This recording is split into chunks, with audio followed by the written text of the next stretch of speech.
ça va bien se passer. Oui, peut-être. Plus les Jeux Olympiques approchent, plus cet événement s'annonce comme une gigantesque tartufferie coûteuse et hideuse. Alors déjà, ça a très mal commencé le 14 juillet avec Ariel Dombal-Lévy qui a interprété sa chanson Olympics sur le parvis de l'Hôtel de Ville de Paris. Un remix grotesque de la 7e symphonie de Beethoven dans une tenue tout aussi ridicule. Bref, une prestation qui a littéralement fait saigner les oreilles jusqu'aux États-Unis.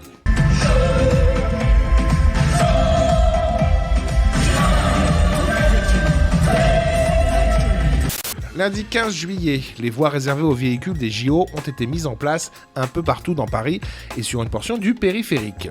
Alors déjà que le périph' en temps normal, c'est l'enfer, mais là, avec une voie neutralisée, ça devient n'importe quoi. On vit chez les fous. Même les bobos à vélo ne sont pas contents avec ces voies réservées, c'est dire. On nous emmerde à nous dire prenez votre vélo et tout. Je le fais, je joue le jeu pendant ça fait 8 mois que je suis en vélo. La bagnole c'est plus possible, alors il faut bien nous laisser circuler. Je me compose. Alors ça c'est injuste, c'est vraiment trop injuste. Par contre, c'est rentable cette histoire, puisque la police a déjà dressé pas moins de 400 contraventions pour circulation sur ces voies olympiques. À 135 € l'amende, je vous laisse faire le calcul. Je suis le Père Noël, et toutes ces petites contraventions, c'est pour vous! Mais il y a pire. Paris est désormais défiguré par l'installation de 44 000 barrières de sécurité dans de nombreuses rues. Alors forcément, ça jase chez les commerçants, les riverains et, plus problématique encore, les touristes. Jamais vu ça, jamais. C'est pas une bonne idée ça. On dirait une prison. Paris 2024, on n'est pas prêt. On n'est pas prêt. On n'est pas prêt. Sinon, mercredi 17 juillet, la maire de Paris, Anne Hidalgo, a enfin piqué une tête dans la Seine, histoire de prouver et vanter sa propreté. Et lorsqu'on nettoie la Seine, bien sûr qu'on va permettre les épreuves des JO, bien sûr que l'on va permettre aussi de nager après les JO, ça sera un héritage majeur. Visiblement, elle n'avait pas vu cette vidéo dans laquelle 2 jeunes hommes ont fait une pêche miraculeuse dans la Seine grâce à des aimants. Vous êtes des centaines à nous avoir demandé d'aller tester la pêche à l'aimant dans la Seine avant les JO. On a suivi vos conseils et vous n'allez pas croire tout ce qu'on a trouvé. Un premier vélo qui nous a fait galérer parce qu'il était accroché dans plein de barres en fer et on a repéré quelque chose de lourd. Ok, j'essaie d'aller en dessous. Ouais. Attends, laisse-le se vider un peu, sinon... Un peu plus. Un peu plus.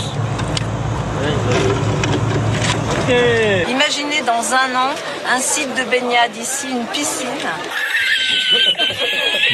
On en vient à la fameuse cérémonie d'ouverture de ces Jeux Olympiques. Alors, on n'a encore rien vu, à part un petit teasing sur France 2, mais les concepteurs de cette cérémonie ont donné le ton au cours d'une interview accordée au journal Le Monde. Il s'avère que Le Monde a interrogé l'historien Patrick Boucheron, la scénariste Fanny Herrero et la romancière Laïla Slimani.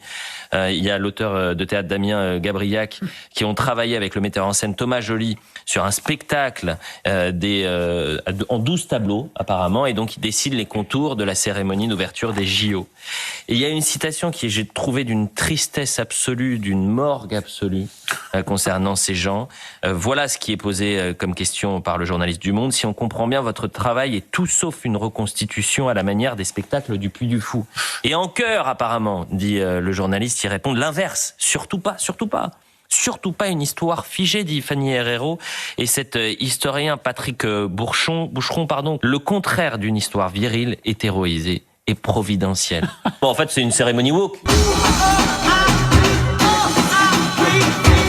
Et attendez, c'est pas fini, car il pourrait y avoir un invité surprise durant ces Jeux Olympiques. Le Coco. Et oui, il revient, le petit virus.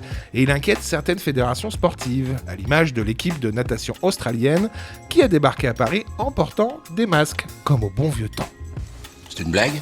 Bref, j'ai hâte que tout ce barnum commence le 26 juillet. Je sens qu'on va bien rigoler.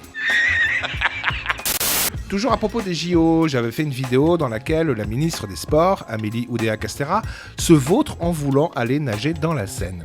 Ah, et si vous ne voyez plus mes vidéos sur votre page d'accueil YouTube, pensez à vous abonner et à enclencher la petite cloche, comme ça vous êtes sûr de ne rien manquer. Voilà.